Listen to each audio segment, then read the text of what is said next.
ஒரு அழகான ஊரில் ஒரு அழகான வீடு இருந்தது. அந்த வீட்டில் அம்மா, அப்பா, ஒரு சின்ன பாப்பா சந்தோஷமாக வாழ்ந்து வந்தார்கள். ஆனா அந்த பாப்பாவுக்கு ஒரு கெட்ட பழக்கம் இருந்தது.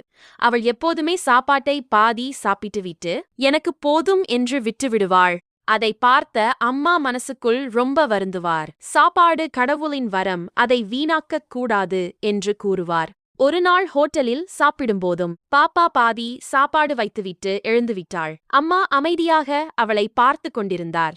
வீடு திரும்பும் வழியில் ஒரு ஏழை தாய் குப்பை தொட்டியில் இருந்த சாப்பாட்டை எடுத்துக்கொண்டு தன்னுடைய பசியான குழந்தைக்கு ஊட்டிக் கொண்டு இருந்தாள். அதை பார்த்த பாப்பாவின் கண்களில் கண்ணீர் வழிந்தது. அவள் அம்மாவின் கையை பிடித்து அழுது கொண்டே சொன்னாள், "அம்மா, தயவு செய்து அவங்களுக்கு சாப்பாடு வாங்கிக் கொடுமா" என்றாள். அம்மா உடனே அருகிலிருந்த கடையில் இருந்து பழங்களை வாங்கி அந்த ஏழை தாய்க்கும் குழந்தைக்கும் கொடுத்தார்.